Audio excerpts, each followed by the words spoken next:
In Gaza's shadows, Israel is after key Hamas figures. Mohammed Deif, the brains behind Hamas's military, is a top target. Saleh al-Arouri, who was wanted and featured in the Rewards for Justice program, is also in the mix. But the focus is on Yahya Sinwar, the leading Hamas figure in Gaza. For obvious reasons, Yahya and his brother Mohammed Sinwar are arguably the deadliest members of Hamas right now. But more than 1,000 people have now been killed in Israel and Gaza after a massive attack by Hamas militants that began at dawn on Saturday.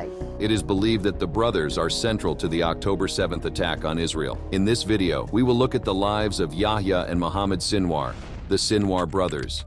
Growing up amidst the harsh realities of life in the Egyptian-occupied Gaza Strip, Yahya witnessed firsthand the injustices faced by his people. In this crucible of adversity, the seeds of his revolutionary spirit were sown. From an early age, Yahya Sinwar was drawn to the Palestinian cause. He saw the daily hardships endured by his family and community, which fueled a burning desire to fight for justice and liberation. As he grew older, his commitment to the cause only deepened, and he became increasingly involved in activities to challenge the Israeli occupation. Yahya attended Khan Yunis Secondary School for Boys and later studied Arabic studies at the Islamic University of Gaza, earning a bachelor's degree. He joined Hamas as a teenager and quickly stood out for his intelligence and strategic thinking. His ability to analyze situations and devise effective plans gained him recognition within and beyond Hamas. In the late 1970s, Yahya Sinwar found himself at the forefront of the Hamas movement. Alongside other like-minded individuals, he co-founded Hamas's security apparatus. Their mission was clear: to protect their people and fight for their rights. Yahya's involvement in Hamas was not without risks. The Israeli authorities viewed the group as a threat to their security and launched a relentless crackdown on its members. But Yahya was undeterred. In 1989, he masterminded the abduction and killing of 2 Israeli soldiers and 4 Palestinians. The audacity and success of the operation catapulted Yahya into the spotlight, making him a hero to some and a wanted man to others. The Israeli authorities swiftly apprehended Yahya Sinwar, and he was sentenced to 4 life sentences for his role in the abductions and killings. But even behind bars, Yahya's spirit remained unbroken. He symbolized resistance, inspiring others to join the cause and continue the fight for what he believed to be Palestinian liberation. Years turned into decades, and the world outside the prison walls changed. The Palestinian cause gained international recognition, and pressure mounted on Israel to release political prisoners. In 2011, as part of a prisoner exchange, Yahya Sinwar was set free. His release marked a turning point in Yahya's life. It was a moment of triumph for the Palestinian resistance, but it also came with immense responsibility. Yahya understood that he now had a duty to lead and guide his people. In 2017, he was elected as the leader of Hamas, taking over from Ismail Haniyeh. His rise to power showed a move toward a tougher stance, as he said no to making peace with Israel. Yahya's firm stance connected with Palestinians who detest the peace talks and wanted a more assertive approach. Under Yahya's leadership, Hamas has intensified its efforts to resist the Israeli occupation. He called on militants to capture more Israeli soldiers, further escalating the conflict. His commitment to the Palestinian cause has made him a revered figure among his supporters and a feared adversary to his opponents. But Yahya Sinwar's journey has not been without its challenges. In 2021, he survived an assassination attempt by Israel. While Yahya Sinwar's name has become synonymous with Hamas, there is another Sinwar brother who has played a significant role in the organization's operations. Meet Mohammed Sinwar, the younger sibling whose actions have struck fear into the hearts of Hamas's adversaries. Born and raised in the same Khan Yunis refugee camp as his brother, Mohammed grew up in the shadow of Yahya's revolutionary spirit. From an early age, he idolized his older brother and aspired to follow in his footsteps. As the Sinwar brothers grew older, their bond only strengthened, and their shared commitment to the Palestinian cause became the driving force behind their actions. While Yahya took on a more prominent leadership role within Hamas, Mohammed found his place within the organization's military wing. Operating in the shadows, he became a key figure in planning and executing numerous attacks against Israeli targets. His strategic mind and tactical prowess earned him a reputation as a formidable adversary. In 1991, Mohammed Sinwar joined Hamas's military wing, the Izz al-Din al-Qassam brigades. The Palestinian Authority arrested him during sporadic crackdowns on the group in the late 1990s, driven partly by the Clinton administration's pursuit of a peace deal. Mohammed, along with Mohammed Deif, orchestrated several suicide bombings in the mid-1990s, causing significant Israeli casualties. After escaping prison, he resurfaced in 2005 as the commander of the Khan Yunis Brigade in southern Gaza, a position announced by the pro-Hamas Qatari network Al Jazeera. In 2006, Mohammed played a key role in the Hamas kidnapping of Israeli soldier Gilad Shalit, who was held captive for 5 years. Sinwar was part of the Hamas cell responsible for Shalit's captivity until his release in a 2011 prisoner swap with Israel. As the years went by, Mohammed's reputation as a shadow warrior grew. His actions inspired a new generation of militants within Hamas. He became a symbol of resistance, embodying the spirit of the Palestinian struggle. While Yahya took on an even more visible role as the leader of Hamas, Mohammed continued to operate behind the scenes, orchestrating attacks and strategizing for the organization. His expertise in military tactics made him an invaluable asset to Hamas's operations. The Sinwar brothers, united in their cause, became a force to be reckoned with. Their complementary roles within Hamas allowed them to maximize their impact and further the organization's objectives. While Yahya provided the leadership and guidance, Mohammed ensured that Hamas's military wing remained formidable. However, the Sinwar brothers' involvement in Hamas has drawn criticism from some who view their methods as too extreme. However, within the Palestinian community, they are seen as heroes, individuals who are willing to sacrifice everything for the liberation of their people. Mohammed was said to have been killed in 2014. However, it's now confirmed that Mohammed Sinwar staged his own death. Israeli intelligence sources are suggesting he might be hiding in Gaza's tunnels. Since taking charge of Hamas in 2017, Yahya Sinwar has significantly influenced the Israeli-Palestinian conflict with his strong commitment to the Palestinian cause and firm opposition to Israel. Yahya's leadership style is characterized by a combination of strategic thinking and grassroots support. He understands the importance of maintaining the support of the Palestinian people. He has worked tirelessly to ensure that Hamas remains connected to the communities it represents. This grassroots support has been crucial in sustaining Hamas's operations and maintaining its regional influence. He has been designated a terrorist by the United States government, and his uncompromising stance has drawn criticism from some who argue that it hinders the prospects for peace. However, before all these, Israel saw him in a different light. Yahya Sinwar initially seemed negotiable to Israel, focusing on governing Gaza rather than destroying Israel. However, orchestrating the October 7th attacks changed this perception, making him Israel's most wanted. Despite decades of interaction, Israel failed to fully understand Yahya, seeing him as negotiable rather than a committed extremist. He became influential in Hamas, earning the nickname the Butcher of Khan Yunis for his role in establishing the Qassam brigades and leading the Majid force. Sinwar's apparent pragmatism was a cover-up to mislead Israel. The recent attack, leading to Israel's current effort to destroy Hamas, highlights the result of this intelligence failure. However, many do not understand how Israel could be fooled. This is because Yahya Sinwar's history indicates he was involved in planning violent actions. These include kidnappings and killings in the late 1980s. Yahya Sinwar faced health issues while in jail. In 2008, while serving time for multiple murders, he had a life-saving operation by Israeli doctors. After his release in 2011, Yahya was reportedly involved in the 2015 torture and execution of Hamas commander Mahmoud Ishtiwi on charges of embezzlement and homosexuality. Yahya Sinwar also made significant decisions in 2017, differing from past leaders. He opposed power sharing with the Palestinian Authority, made independent choices in Gaza, advocated capturing more Israeli soldiers, and took control of key decisions. In the 2023 Israel-Hamas war, after 3 weeks of conflict, Yahya proposed exchanging all Palestinian prisoners in Israeli custody for the release of all hostages taken during the conflict. The IDF has been on a mission to track down Yahya Sinwar in Gaza. Capturing or eliminating him would symbolize a significant win for Israel. Recent reports hinted at his presence in an underground bunker within Gaza, but there's speculation that he might have already slipped southward, crossing into Egypt via Rafah. However, his brother could be an equally important target. Mohammed Sinwar might be overseeing Hamas operations in Gaza, while his brother evades potential danger. Mohammed was also said to be involved in planning the October 7th attacks, announcing Hamas's intent to end the crimes of the occupation. He is now a prime target for the IDF, having survived 6 previous assassination attempts. The IDF is intensifying efforts to locate him, believing he holds crucial information about his brother, the most wanted man in Gaza. Besides the Sinwar brothers, many other names just can't be ignored. Let's look at some of them. Other top Hamas targets: Mohammed Deif. Mohammed Deif, Israel's public enemy number 1, was born in 1965 in Khan Yunis refugee camp in the Gaza Strip. In 1987, at the age of 22, Deif joined Hamas. He recognized the need to protect his identity and adopted the name Mohammed Deif. This pseudonym would shield him from being targeted by Israeli forces. With his newfound purpose, Deif dedicated himself to the cause of Palestinian Palestinian resistance. It was during the First Intifada, a widespread Palestinian uprising against Israeli occupation in the late 1980s, that Deif's military career really took off. The Intifada was a grassroots movement fueled by frustration and anger as Palestinians sought to challenge the Israeli occupation through acts of civil disobedience and resistance. Deif quickly rose through the ranks of Hamas. He played a significant role in organizing and carrying out acts of resistance, including suicide bombings and attacks on Israeli military targets. Many Palestinians saw these acts of violence as a necessary means to draw attention to their plight and force the international community to take notice. One of the defining moments of Deif's early militant career came in 1989, when he and Yahya Sinwar were involved in the kidnapping and killing of 2 Israeli soldiers. As the First Intifada raged on, Deif's influence within Hamas continued to grow. His strategic thinking and leadership skills were instrumental in shaping the direction of the resistance movement. He understood the importance of unity and collaboration, working closely with other factions to coordinate attacks and maximize the impact of their actions. However, the price of resistance was high. The Israeli military, determined to quell the uprising, responded with brutal force. Palestinian communities were subjected to widespread crackdowns, arrests, and targeted assassinations. Deif himself became a prime target for the Israeli military, who saw him as a dangerous and influential figure within the resistance movement. Despite the constant threat to his life, Deif managed to evade, captured time and time again. The Israeli military's repeated attempts to eliminate him only served to elevate his status among Palestinians. Recognizing his strategic thinking and leadership skills, he was appointed head of the Al-Qassam Brigades, the military wing of Hamas, in 2002. Under Deif's leadership, the Al-Qassam Brigades underwent a significant transformation. He recognized the need for a more organized and disciplined military force capable of challenging the Israeli military's dominance. Deif implemented a rigorous training program, ensuring that his fighters were well prepared and equipped for the challenges they would face. One of Deif's key strategies was to diversify the group's tactics. While suicide bombings had been a hallmark of the resistance movement, Deif understood the importance of adapting to the changing dynamics of the conflict. He expanded the group's capabilities, incorporating guerrilla warfare techniques and unconventional methods of attack. The Al-Qassam Brigades, under Deif's leadership, began to develop a sophisticated network of tunnels that would prove to be a game-changer in their fight against Israeli occupation. These underground passageways allowed fighters to move undetected and launch surprise attacks on Israeli military targets. Deif's military strategy also involved the use of rockets to target Israeli territory. The Al-Qassam Brigades began to acquire and develop more advanced weaponry, increasing their range and accuracy. These rocket attacks struck fear into the hearts of Israeli citizens, who found themselves vulnerable to the unpredictable nature of these attacks. The Israeli military, recognizing the growing threat posed by the Al-Qassam Brigades under Deif's leadership, intensified their efforts to eliminate him. Airstrikes and bombings targeted his hideouts, but Deif always managed to escape. Despite the constant threat to his life, Deif remained resolute in his commitment to the Palestinian cause. His leadership within the Al-Qassam Brigades also extended beyond the battlefield. He recognized the importance of winning the hearts and minds of the Palestinian people. Through his strategic communication and public relations efforts, Deif sought to cultivate a sense of unity and resilience among Palestinians. Despite his elusive nature, Deif's reputation as a mastermind and strategic thinker grew. Palestinians hailed him as a hero. His survival against all odds only added to his legend. However, this path of resistance has not come without personal losses. In 2014, tragedy struck when an Israeli airstrike targeted Deif's hideout, resulting in the loss of his wife and children. This devastating loss shook Deif to his core, but instead of giving up, he channeled his grief into a renewed commitment to the cause. The loss of his family only fueled Deif's determination to continue the fight against Israeli occupation. It deepened his resolve and solidified his belief in the righteousness of the Palestinian struggle. In addition to his losses, Deif also experienced the passing of his father in 2022. Despite these personal tragedies, Deif remains committed to his beliefs. In 2023, a conflict erupted between Israel and Hamas after the Al-Aqsa Mosque was desecrated. Mohammed Deif is among the leaders of the Al-Qassam Brigades that orchestrated a surprise attack on Israel in response to aggressive Israeli actions. The attack caught the Israeli military off guard, causing significant damage to crucial installations and strategic points. Deif's strategic prowess and exploitation of Israel's defense vulnerabilities emerged as a game-changer in the conflict. Another high-profile target for Israel is Marwan Issa. As a teenager, Issa found himself drawn to the Qassam Brigades. He saw it as an opportunity to make a difference and stand up against the occupation. With a burning desire to protect his people, he joined the ranks of the Qassam Brigades. Issa's natural leadership abilities quickly became evident within the organization. His strategic thinking, tactical brilliance, resilience, and unwavering dedication set him apart from his peers. He earned the respect and admiration of his comrades. They recognized his potential to become a key figure within the Qassam brigades. But it wasn't just his military skills that made Issa stand out. He possessed a charisma and presence that captivated those around him. His ability to inspire and motivate others became a defining characteristic, making him a natural leader. As the years went by, Issa's influence within the organization continued to grow. He played a pivotal role in planning and executing successful operations against Israeli forces. His strategic genius and determination propelled him up the ranks, eventually earning him the position of second-in-command. But the mystery surrounding him sets Marwan Issa apart from other leaders. Rumors and speculation abound, adding to the intrigue of his persona. Some claim he possesses supernatural abilities, allowing him to evade capture and navigate dangerous situations without harm. Others believe he has an extensive network of informants and spies, providing him with valuable intelligence and protection. Regardless of the rumors, one thing is clear. Marwan Issa's journey from a young boy in Gaza to the second-in-command of the Qassam brigades results from his determination and unyielding commitment to the Palestinian cause. Under Issa's command, the Qassam brigades have carried out numerous successful operations against Israeli forces. From targeted assassinations to daring ambushes, their actions have struck fear into the hearts of their enemies. Issa's meticulous planning and execution have earned him a reputation as a master tactician. He is always staying one step ahead of the opposition. One of the defining moments of Issa's leadership was the 2014 conflict between Hamas and Israel. Known as Operation Protective Edge, this intense battle saw the Qassam brigades launch a series of attacks against Israeli targets. Issa's strategic genius was on full display as he orchestrated a campaign that showcased the organization's capabilities and resilience. During the conflict, the Qassam brigades utilized a range of tactics, including rocket attacks, tunnel warfare, and guerrilla-style ambushes. These actions inflicted significant damage on Israeli forces, but Issa's impact extends beyond the battlefield. He has been instrumental in building alliances and strengthening ties with other regional resistance groups. His diplomatic skills and strategic partnerships have helped create a united front against the occupation. However, Issa's rise to power has not been without controversy. The Qassam brigades, under his leadership, have been accused of using civilian infrastructure as cover for their operations, leading to civilian casualties. These allegations have sparked debates and criticism, with some questioning the morality of their tactics. Now let's talk about another important figure. Saleh al-Arouri, the man behind the Mask of Terror, was born in Ramallah, West Bank, in 1966. From a young age, he displayed a deep-rooted commitment to his beliefs, which would later shape his involvement with Hamas. Al-Arouri's journey into the dark world of extremism began at Hebron University, where he studied Sharia law. It was here that he became entangled with Kutla Islamiyah, the notorious youth wing of Hamas on campus. Al-Arouri's association with Kutla Islamiyah proved to be a turning point in his life. The group, known for its extreme beliefs, played a role in his radicalization and brainwashing. Through what seemed like religious teachings, he encountered the extremist ideas that would influence his future actions. As his involvement with Kutla Islamiyah deepened, Al-Arouri's commitment to Hamas grew stronger. He saw the organization as a means to fight for what he believed was the liberation of Palestine from Israeli occupation. The Israeli authorities, recognizing the danger he posed, arrested him multiple times for his leadership role in Hamas. Despite spending 15 years behind bars, Al-Arouri continued to inspire and recruit followers, even from within the confines of his prison cell. After his release in 2007, Al-Arouri faced a new challenge. Israel, fearing the havoc he could wreak if allowed to roam free in the West Bank, deported him. This forced him to seek refuge in Damascus, Syria, where he joined Hamas's political bureau. During this time, Al-Arouri's influence within the organization grew exponentially. As a key member of Hamas's political bureau, Al-Arouri played a crucial role in shaping the organization's strategies and tactics. He acted independently as a Hamas leader, making decisions that had widespread impact. However, this autonomy led to leadership conflicts within the organization, as his actions sometimes didn't align with the overall Hamas agenda. The outbreak of the Syrian civil war in 2011 forced Al-Arouri to once again uproot himself and seek a new base of operations. With the deteriorating situation in Damascus, he relocated to Istanbul, Turkey, where he established his own bureau. As of 2023, Al-Arouri is believed to reside in Lebanon, where he continues operating from the shadows. His pragmatic leadership style and charismatic nature have garnered him a loyal following within Hamas. Al-Arouri has dispatched operatives to carry out kidnappings of innocent Israelis, further fueling the cycle of violence and fear. His ultimate goal is to build Hamas's military capacity in the West Bank, smuggling weapons and establishing sleeper cells ready to strike at a moment's notice. Al-Arouri's strategic maneuvers have caused alarm among security forces, who are constantly on high alert, trying to dismantle his network of terror. But al-Arouri's reign of terror extends beyond the battlefield. He has also been involved in financial activities on behalf of Hamas. He uses his connections and influence to raise funds for the organization's nefarious activities. These funds are then used to purchase weapons for terrorist attacks. The United States Treasury has not turned a blind eye to al-Arouri's actions. He has faced sanctions for his involvement in handling money for Hamas and distributing their finances. Additionally, he's been accused of leading a Hamas effort to destabilize the Palestinian Authority, aiming for Hamas to take control eventually. Al-Arouri's influence is not confined to the borders of the West Bank. He has attended official meetings as part of Hamas delegations, using these opportunities to further his agenda and gain support from other nations. His connections and influence have allowed him to meet with Turkish President Erdogan, a controversial figure in his own right. His presence was also felt during the Qatari emir's visit to the Gaza Strip. Under al-Arouri's leadership, Hamas has intensified its efforts to kidnap Israelis, using them as bargaining chips to secure the release of Palestinian prisoners. These kidnappings not only serve as a means to exert pressure on the Israeli government, but also as a propaganda tool to rally support for Hamas. Al-Arouri's financial activities have broad implications, impacting the Israeli-Palestinian conflict and regional stability. The funds he manages sustain Hamas operations, recruit new members, and fuel ongoing violence, hindering prospects for peace and escalating tensions in the region. Despite the scrutiny, al-Arouri continues to operate in the shadows, showcasing his resourcefulness in managing Hamas's finances and furthering his agenda. The impact of his actions extends beyond the direct victims of attacks, affecting the broader international community. Khaled Meshaal is another name we can't leave out. Khaled Meshaal was born on May 28, 1956, in Silwad, a town in the Jordanian-occupied West Bank. Growing up in a Palestinian family, he became increasingly involved in political activism, aiming to make a difference. During this time, Meshaal joined Hamas, recognizing the need for unified resistance against the Israeli occupation, and quickly advanced within the organization. In 1987, Meshaal took charge of the Kuwaiti branch of Hamas, a role that significantly influenced his life. The organization flourished under his leadership, gaining Palestinian backing and gaining global attention. Initially, he operated from Kuwait and Jordan, earning him the title, the Leader in Exile. Later, he faced exile in Jordan and eventually relocated to Syria. In 2012, a similar situation arose in Syria, prompting his move to Qatar. Meshaal faced challenges in becoming a leader in Hamas. The Israeli government took strong actions against the group, including the assassination of Sheikh Ahmed Yassin in 2004, who was the spiritual leader and founder of Hamas. After Yassin's death, Meshaal became the acknowledged leader of Hamas due to his political skills and dedication to the Palestinian cause. Under Meshaal's leadership, Hamas faced both successes and challenges. In 2006, the group achieved a major win in the Palestinian legislative election, securing the majority of seats. This victory reflected the trust and backing of the Palestinian people in Meshaal and his vision for their future. However, the journey toward their objectives encountered difficulties. The Israeli government and the global community classified Hamas as a terrorist organization, imposing sanctions and limitations that impeded their advancement. Khaled Meshaal traveled extensively, meeting world leaders to advocate for the rights of Palestinians. His charisma and ability to convey the Palestinian narrative gained him respect globally. However, opinions on him differ. Some see him as a hero and symbol of resistance, while others criticize his militant tactics and refusal to recognize Israel. One crucial moment was in 2007 when Hamas took control of the Gaza Strip, escalating tensions with Israel and leading to a blockade affecting Palestinians in the region. Meshaal faced the challenge of managing this crisis and easing the suffering of the Palestinian people. During this period, Meshaal also faced personal threats. In 1997, Mossad, the Israeli intelligence agency, tried to assassinate him in Amman, Jordan. Agents, posing as Canadian tourists, injected him with a lethal toxin, but the plan failed when the agents were captured. In 2011, Meshaal made a historic visit to the Gaza Strip, his first time there. The visit symbolized unity and solidarity with the people of Gaza. Khaled Meshaal faced allegations of corruption and mismanagement within the organization, though these were not proven. Some critics questioned his ability to lead effectively. In 2017, after years of leadership, Meshaal announced his resignation, marking a new chapter for Hamas. Despite being known as a leader of the organization, Meshaal also expressed a vision for peace with Israel, seeking a resolution based on principles of justice and equality. Meshaal believed in achieving peace by ending the Israeli occupation and securing Palestinian rights. He aimed to establish an independent Palestinian state, including the right of return for refugees. However, the Israeli government, led by Prime Minister Benjamin Netanyahu, refused to negotiate with Hamas, creating a major hurdle for Meshaal's peace efforts. Within Hamas, some members also opposed Meshaal's diplomatic approach, preferring armed resistance as the way to achieve their goals. If you enjoyed this video, click on the card showing on your screen right now for more videos.